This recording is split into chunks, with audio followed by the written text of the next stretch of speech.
Warm regards to everyone. I am Rosie Giri from Nepal Live today. Today we are joined by a most prominent business leader of this country, Chairman of Golyan Group, Mr. Pawan Golyan. Welcome to our show. Thank you. How have you been? Great. I'm perfectly fine. I mean, the way country is progressing, I'm not happy about it, but at the same time, personally, I'm doing well. After the retirement, I'm enjoying. So yes, let's start with the current economic status of our country, which is the pressing issues we all have to talk and figure it out. What are we missing? So talking, for now, we are going through the really tough time economically. Yes. If we see that there is heavy restrictions on import, and the normal living expenses are almost double. Interest rates are increasing. In a way, people are really hopeless. As a businessman, I'm telling you the real scenario the normal people are facing. Yes. So, as the one who have spent decades and decades in business sector, what is your feelings towards the country's economy right now?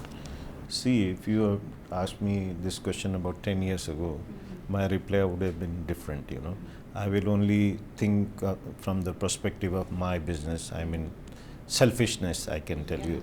But now, as I'm doing the philanthropy work also, and I'm going around our countryside, what I have noticed is the problem is because of our policies. Mainly, let me go to a little bit on the background to make everyone understand. See, our country became revenue-centric. Import-centric and revenue-centric.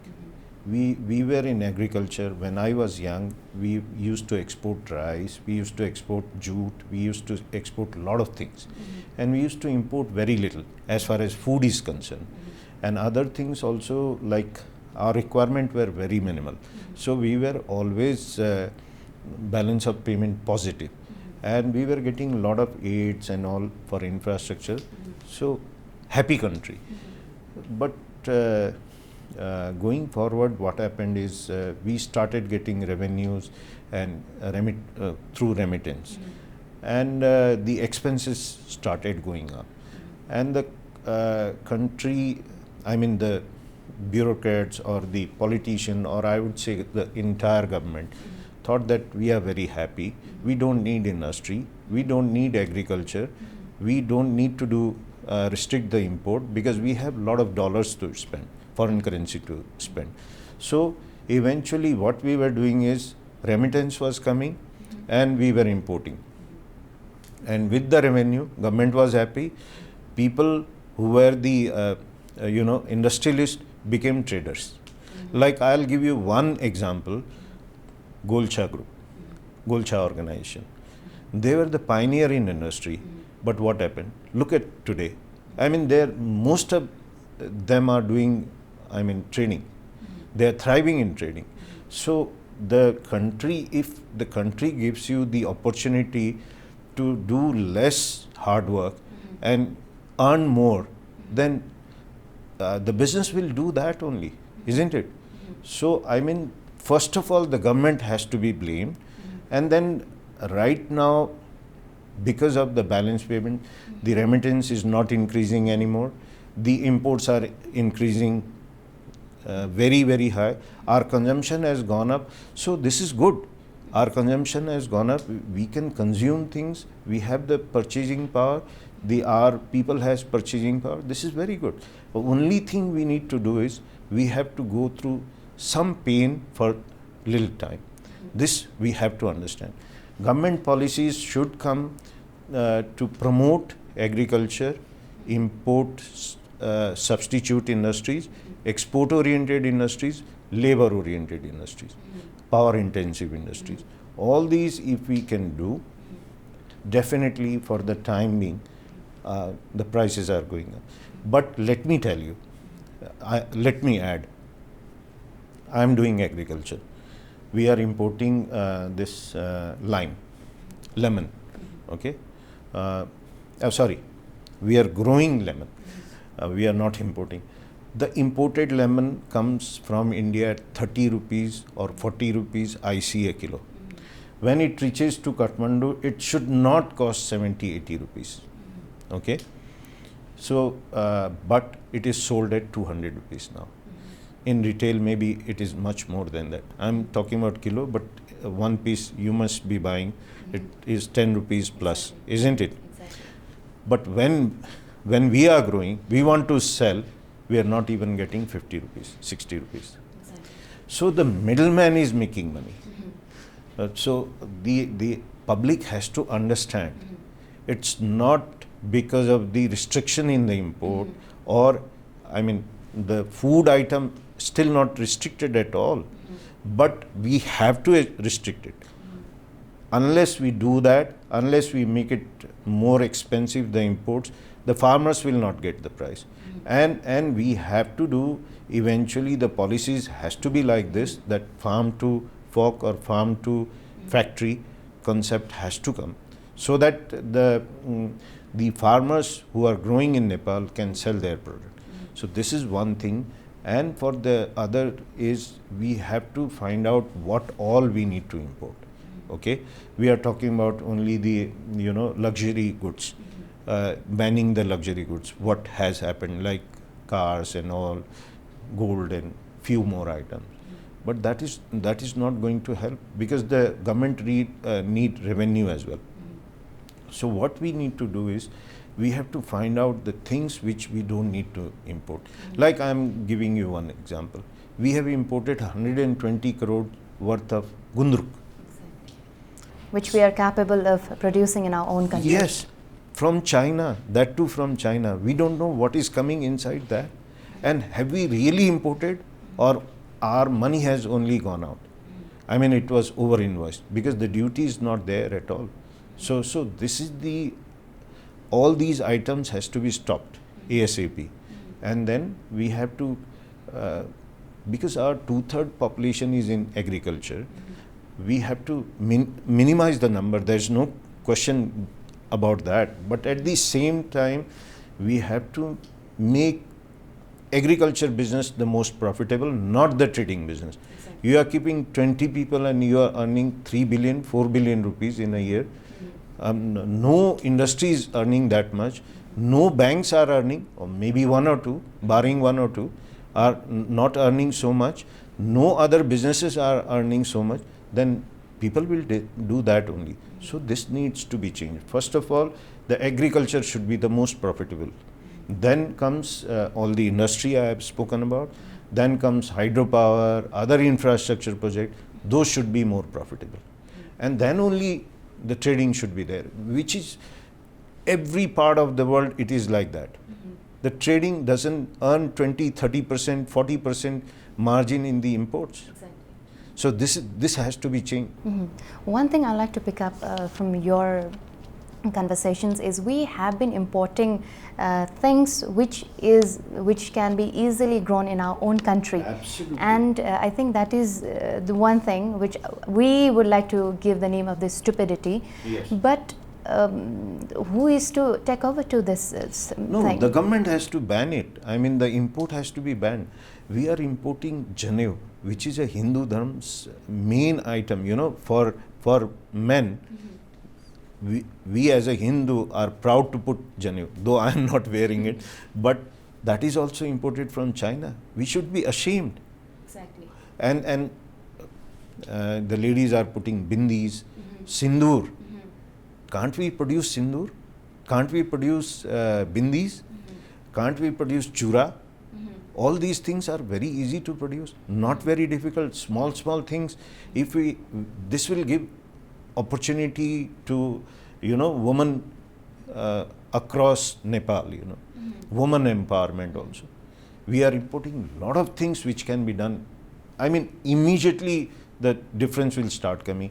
The first will be agriculture and then small scale industries. I'm not talking about big industries. Our focus is always on the big things. Now the budget, let's talk about budget.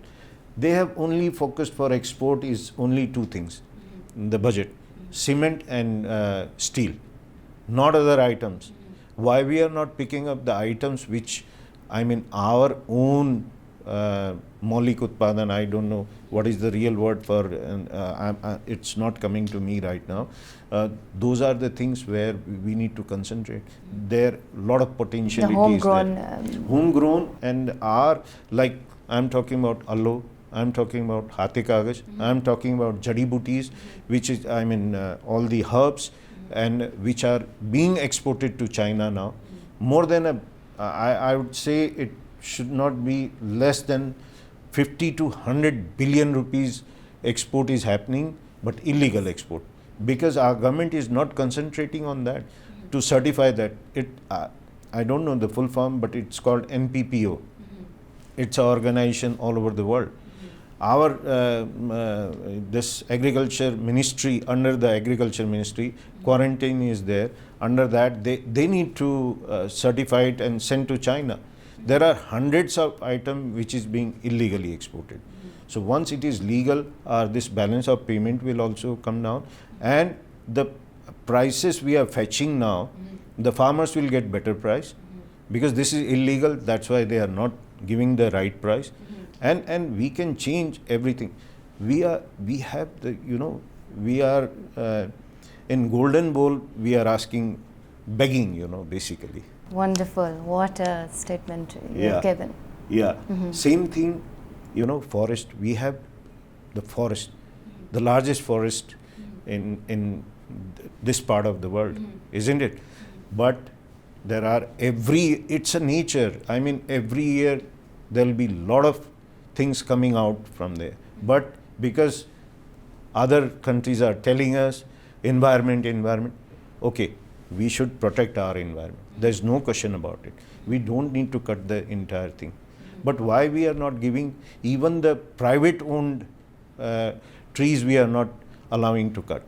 The other is like community owned also, we are not allowing. So as one thing which is vividly clear, that the business leaders have the direct connections to the people in authority. Haven't the business sector leaders played that suggestive roles towards the government?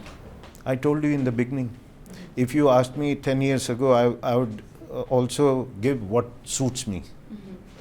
But now my vision is different for the country, because I am looking for the country and for the people. So my vision and my deliberation will be totally different than the people. Business leader, all of them go. Everybody is to be, blamed. Not only the politician, not only the bureaucrats. Mostly it is, I've seen in last 4 years, and I'm totally frustrated seeing the business leaders, especially, that they are only talking about the vested interest.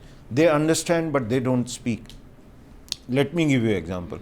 Last 2 years, I've been telling, let's reduce the imports, let's start doing the production in Nepal, let's promote agriculture at least.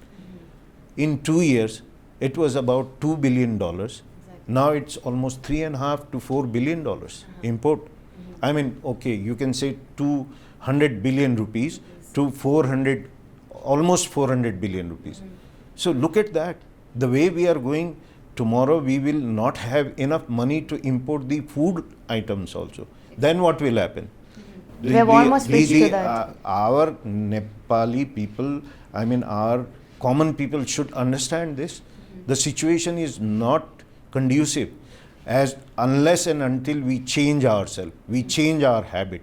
I'm from with your this channel. I would like to request to the people also that stop eating, at least stop eating the imported items unless it is necessary. But 90% of the foods are imported in Nepal. Why? I told you, vegetables, the farmers are growing, they have to put dozer to that because they cannot survive. Why can't we say that, okay, we will only eat Nepali? Once we go to the ground level, you will see that the difference is there. They want to grow. I have done a lot of work on that, and they are ready to grow. But takers has to be there. The moment they have takers, they have done wonders. So this is the problem. We need to change our policies. All of us, not only the government, only government cannot do anything. Government, private sector, and even the public as well as media has to come together. Exactly. I hope this collective efforts will be able to bring some amazing results one day. Now we are talking because we are in dire strait situation. That's how we are talking now about growing agriculture, import substitution, export oriented, labor intensive. All these we have started talking. At least we have started talking. This budget has done few things which is good, but at the same time could not do the restriction on import, or at least making it more expensive, imports. Especially I am talking about agriculture and import substitution industry. Okay, wonderful. Since we have touched the budget part, right, the government have recently come up with the fiscal policy. Yes. At the same time, the Nepal Rashtra Bank, which is the central bank of Nepal, have also come up with the monetary policy. So if we see, the fiscal policy is quite profligacy, but whereas this monetary policy seems to be quite controlling. So this, if we compare, these two things are quite contradictory with each other. So what do you think? Can these two things bring our economy back on track? See, we have to understand the budget has come in the election year. So the political pressure is there to bring a budget which is, I mean, wow budget. So this is the result of that. But we can see the last year's budget also. The expenditure is less than 50%, isn't it? And Assad expenditure is like that. I'm talking about the infrastructure or development budget. Okay, so this year also it is like that. It is not possible to increase it by 8% for sure. I mean, what GDP growth. So looking at the situation, looking at the balance of payment, this is the most important part. One is balance of payment, another is the dearing situation, which is like the every price is going up, and the third is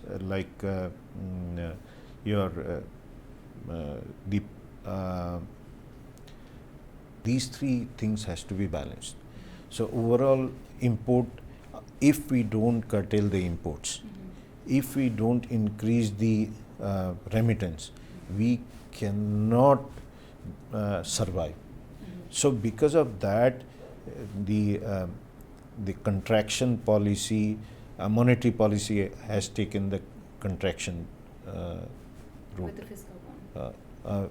The fiscal policy is, of course, is to increase the flow of money in the market, and also 8% GDP growth, which is not possible at this point of time. For that, I don't remember the exact amount, how much we need. So that is the difference between the two policies.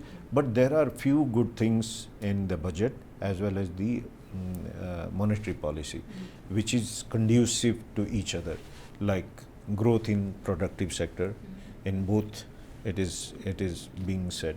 Now implementation is another thing which is always there.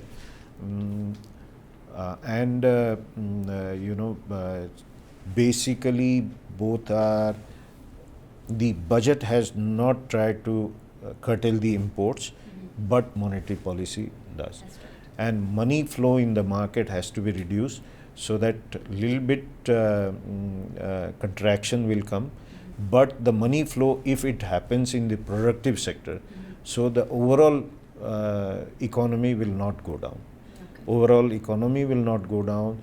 They are keeping a very constant watch on the price increases also, which is being done by the traders, taking the advantage of the situation. It should not have gone up so much. Now the petroleum prices has come back to its original thing, and now the food grain prices from Ukraine has also, export has started. So there is no reason for the increment of the price for the common people. Only the middlemen are taking advantage of that, wherein again the government has to, especially the Commerce Department, the Ministry of Industry, Commerce and Civil Supplies has to be very careful and take note of that. One of the very significant role is played here by the middleman, as you have already used this term again. And again, yes. Who are this middleman? We are the middleman, all of us. I mean, whoever is doing business are the middleman. So this is everyone. I mean, what is happening in the village also, the farmers are growing a lot of vegetable which is coming to Kathmandu. They need money when they are growing. They don't have money. So the middleman goes there and give them money to run their household. Exactly. And then when the crop is ready, harvesting time, I mean, the farmer doesn't know at what price it will be sold. Exactly. So they bring it to Kalimati. Yeah.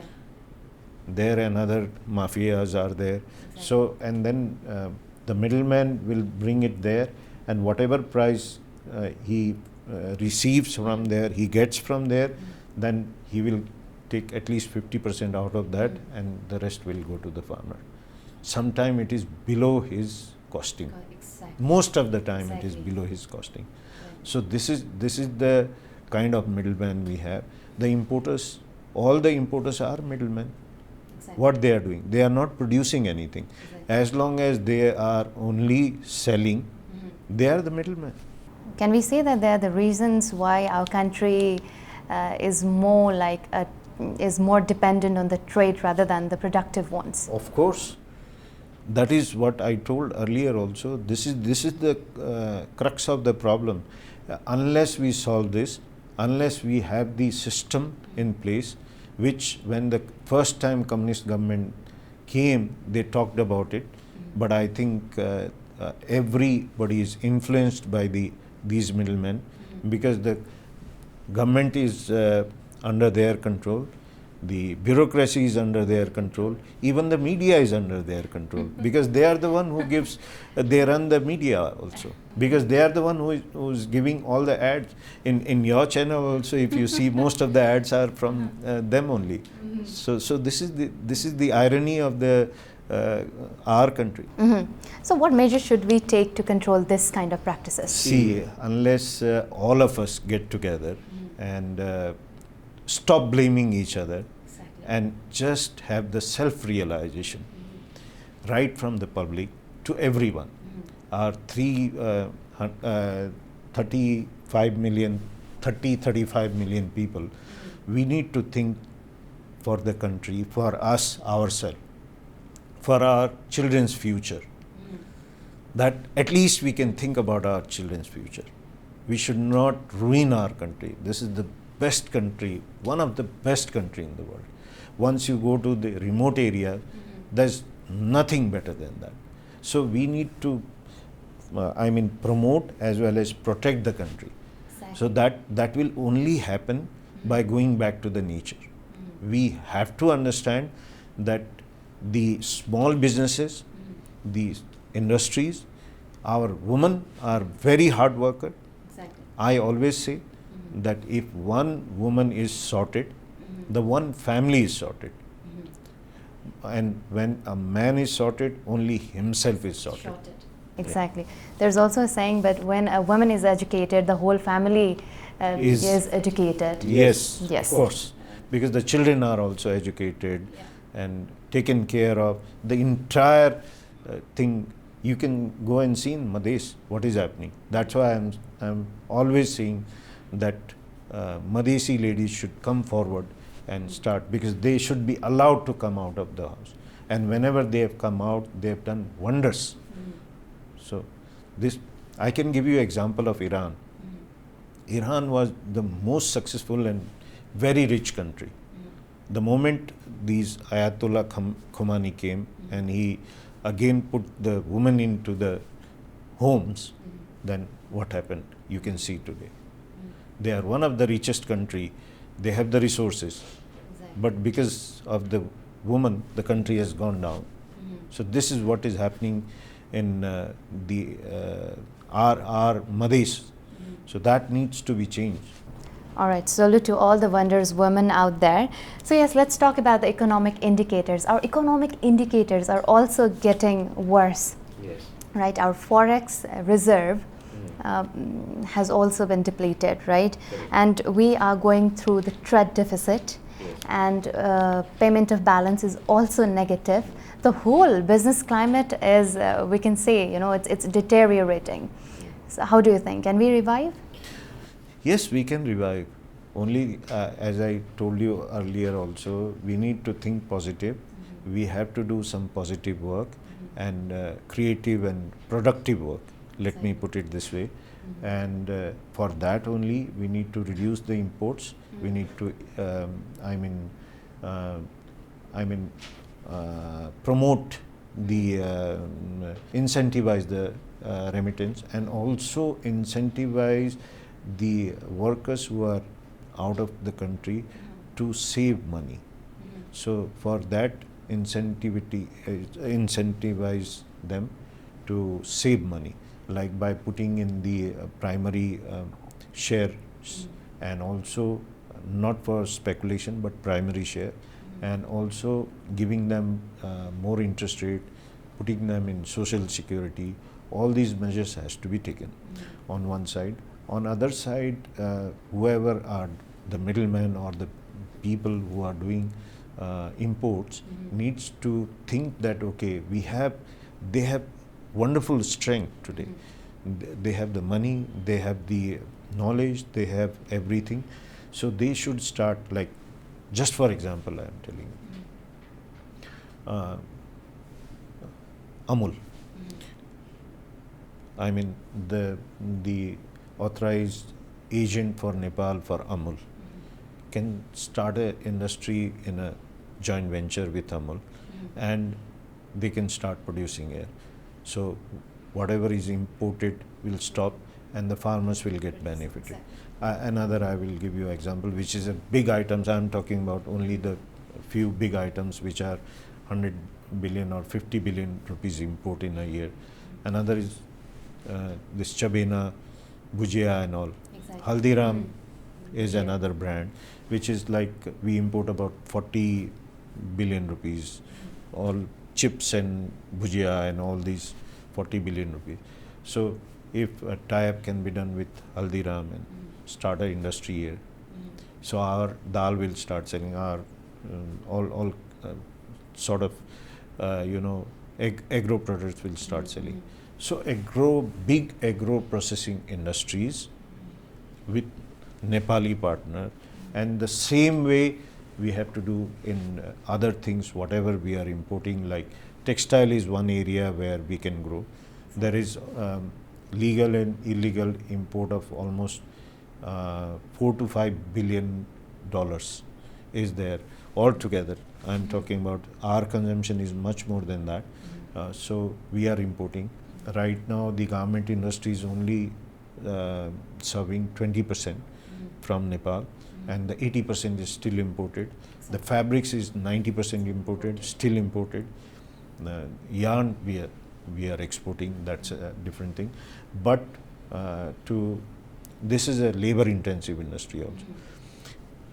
Any country in the world, if you see the history, right from UK to Japan to Korea to Taiwan and now Bangladesh, they have thrived in garment, textile industry. So it suits us because we have the young, our more than 60-70% people are below 30 years. So we are a young country. We have the potential. That's what been happening, because that's why our people are going out. We can create jobs for them here. It's like we have almost talked about a lot of the things which we import and the less things which we export. Yes. That we are which actually gives us the tag like the Nepal as an import based country rather than the export based. Yes. So the many of the business sector, we can say easily that these are the threat sector instead of being the productive ones. So in that context, what do you think? How should we motivate our business sectors to enter into the productives one? That's what exactly I just said. But we have to see that what is our competitive strength also. So our competitive strength is, one is our items which is our own maulik, our own produce. You can say Raithani also, maulik, whatever you want to call it, like jadi buti, herbs, like your handmade papers, woman produced handicrafts. We create a lot of thanka painting, all these things, beautiful carpets also. So these are our items where we can really grow. I already told about herbs, about illegal export. This is where we have to focus. And another is like where we are importing raw material, but we can process and export. But the minimum value addition should be 30%. Otherwise, the export is not going to earn anything for the country. So in these things, we can promote like by giving the government what is our core strength. Our core strength now is electricity, because we are very competitive in electricity. We are not so competitive in labor, but at least we are competitive in electricity. So we can reduce the prices for the export industries. We have also, I think, started exporting this electricity. Yes, that's another thing where we can really do well. Only thing is we have to make a little bit more effort to do the trans-border lines. One, and another, do the agreement with G2G agreement with India to increase the total outflow, and then with Bangladesh also. So that has to be tripartite three-country agreement. So all these, if we can do, definitely there are potential items. But if we focus on only the big thing, the country is not going to thrive. If we are only, just like I mentioned about, only this year the budget has focused only in steel, where the value addition is very minimal. Or the oils, what we are seeing today, the more than $1 billion export is not going to survive for long. So what we need is our core strength, which is in agriculture related, and another is wood and all these things, or item furniture and all. We rather than importing, we can export. Why don't we have? We can do the tie-up, bring the best brand in to Nepal, and do the joint venture and start exporting. We have so much wood, and the beautiful woods, and the most expensive wood we have. I'll give you one or two examples. One is agar wood. You are aware of this. This is not for the furniture, but the Gulf countries, the basically rich Muslim people, they take this, dhoop, like dhoop, and it's sold at 1 tola, that's 11 gram, is sold for about 5,000 rupees. And this is growing in Nepal, but nobody knows about it, and it's grown in a very small quantity because the permissions to export. The basic one reason is also, I want to add here, is the country has made very easy to import. Anything you can import. And if you want to export, there you have to take a lot of certification, which is endless certification. Can we say the country itself has made us the import best? Of course. There's no question about that. So all in all, we need to see our core strength, that is in agriculture, that is in hydropower, that is in energy, and few industries where agro processing, of course, it comes with that, and herbs and wood and forestry, I will add into the same basket. And then few industries, like we are exporting yarn, which is Last 25 years we are doing that, and it's increasing every year, slowly and gradually. The value addition is more than 40 to 50%. These are labor intensive industry also. Textile as a whole, if we have the textile value chain, our value addition will be 800%. So those can be sustainable. So we have to see our core strength and sustainable export. If we promote, the government and every one of us, it's a you want to, as I told earlier also, again I want to reiterate on that, unless the trading business will be profitable, nobody will invest in any other business. Exactly. So one of the takeaways from this conversations I'll take is we have to identify our core strength and start to working on that. And we all, the government, private sectors, everyone have to come forward and take a collaborative steps on that. Even media. Even media too. So yes, we've talked a lot about the economic issues. Now let's move towards the Golyan Group. Where are you now and what are your current portfolios? So I can tell you a little bit. We are, what I am talking exactly, that's what Golyan Group is doing. We are now major into agriculture, then into energy sector, both hydro and solar. We are also now looking for wind, placed for wind power as well. And we are into export. All three industries are export oriented. Golyan Group exports the largest percentage of the total export. If you take out the oil, then it will be around 7%, 7 to 8%. If you include the oil, it will be 3 to 4%. Basically, we are not importing anything. Wonderful. We are importing the raw material, but machinery and raw material, but we are not denting the BOP. Yes, balance of this is a payment. core production based, we can say. Yeah, core production based. And now we are focusing majorly onto agriculture and energy. Yes, now I'd like to... And tourism as well, where you are sitting. This is a 5-star hotel. So you can see that we are getting more into tourism as well. You are basically, you say that you are mostly involved in agriculture these days. I think this is a right and a high time for a country to contribute on agricultural sector.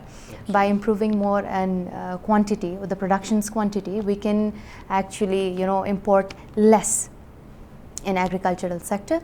So as a one who have started the journey in agriculture, when the people of this country will be able to see that tangible result of your corporate house? See, it's already started getting visible. We have a Mato brand. We have 8 stores in Kathmandu. We have 122 products which we are buying from small farmers, small manufacturers, converting farmers into manufacturers, and also few other items where they are not been able to market. Our idea is not to produce by ourselves. Our idea is to take from the farmers, capacity building of the people. So across Nepal we are buying from the cooperatives, individuals, the vegetables, fruits, whatever is grown in Nepal, as well as the agro-processed product. So now, last 4 years, 2 years is actually, it has wiped out of our memory as well, I believe, because of the COVID. We had also terrible time during COVID. Ironically, the trucks came from Bangalore to Kathmandu, reached without any hurdle. But from Jhapa, from our farm to Kathmandu, people like me also could not manage. Forget about anyone else. I couldn't manage. I tried my level best but could not manage. I mean, I'm just adding this, my anger, you can say, because seeing I can take the hit, but what about the small farmers? They've been really hit bad by this COVID, because no transport was there, nothing. Coming back to this, now we have started linking the businesses also. Apart from what we are selling, we are now our goods are all these motto items are there heavily in superstores like Bhat Batini. In all 22 outlets, you will see a motto. I mean, this is from Raswa. This is not so-called mineral water. This is spring water. Okay, so it also says from the Himalayas, right? Yes, this is from Raswa. And again, we are not producing it. There is a producer who is producing it. We are only marketing it.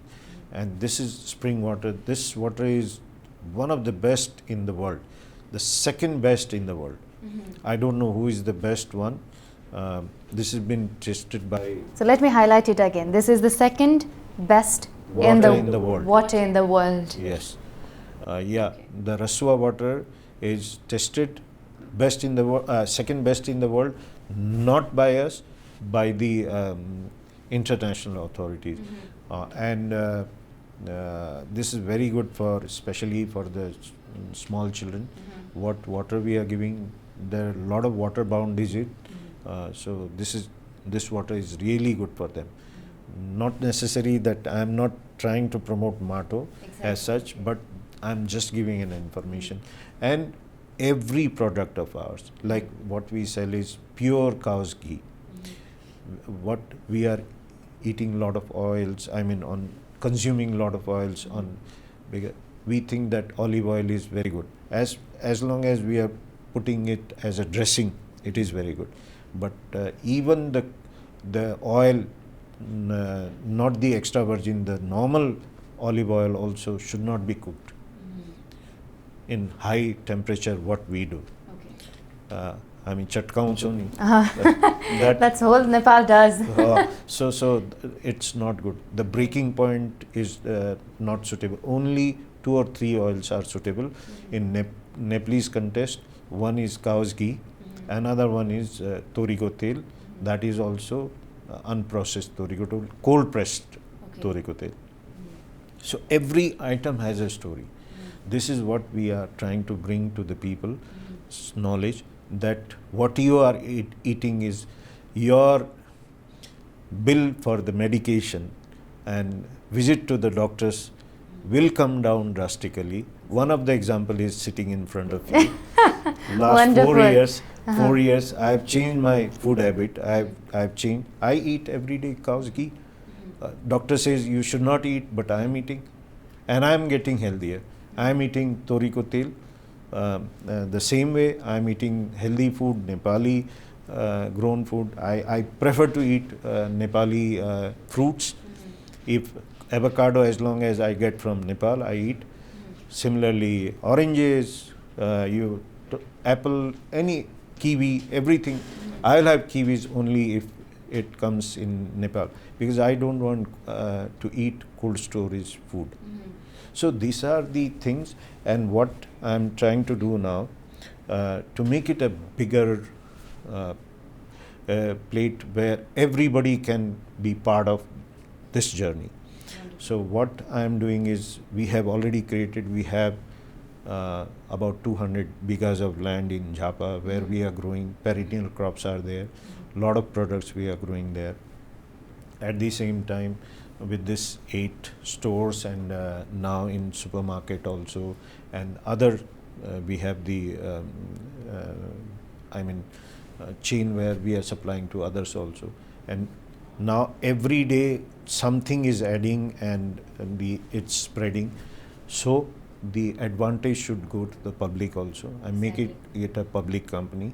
And on the promoter side also, I don't want to be alone. I have invented the wheel for Nepal. I want this to go public and taken advantage by everyone. So that, to answer your question, result will be seen, significant result will be seen, start seeing in 1 year, and complete result will be seen in 2 years. When we have significant chunk of exports as well.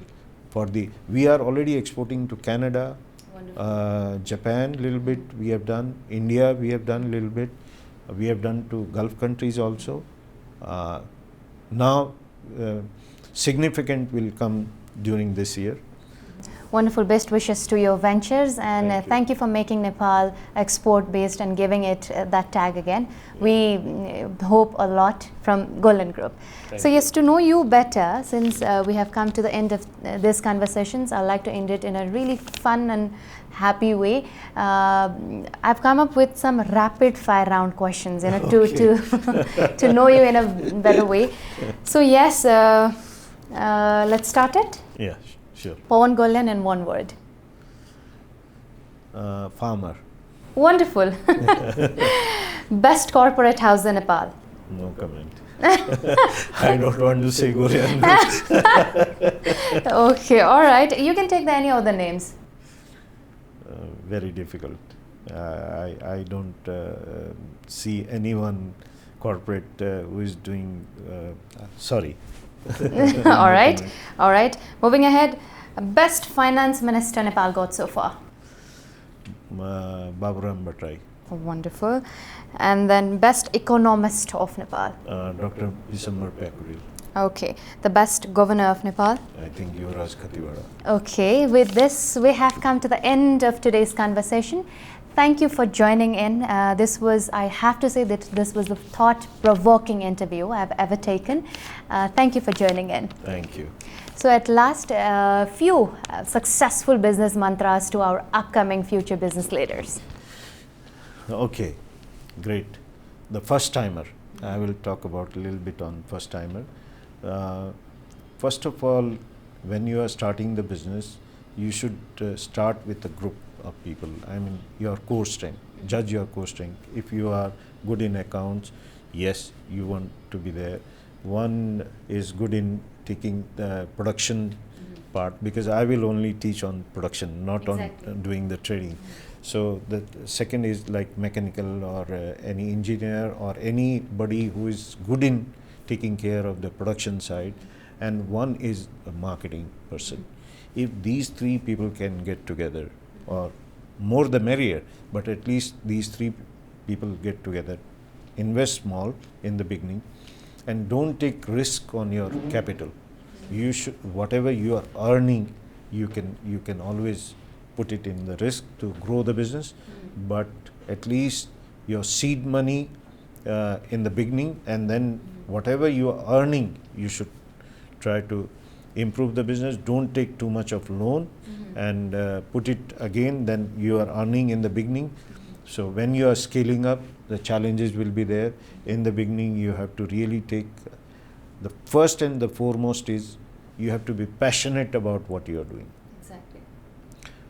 And you have to be hardworking.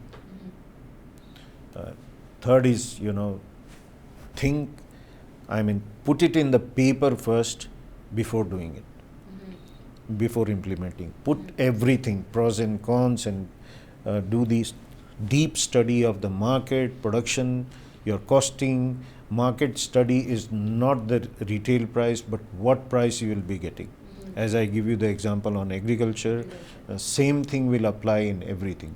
Because of the middleman situation in our country, you have to be very careful. You cannot say that, okay, this glass can be sold in the retail for 100 rupees, so I will get 80 rupees. Maybe at times you will not even get 50 rupees. So you have to be very careful when you are doing your calculation. Having said that, these are the caution I am talking about. Once you start doing it, you will start loving it, and then once you take the journey forward, after a few years or after the success, then you can part ways if you want. If you can still join together and do business together, that will be great, but otherwise you can part and do your big business. And now everybody is talking about startups. Startup doesn't mean only IT. In everything, it means everything. And the banks are also coming forward.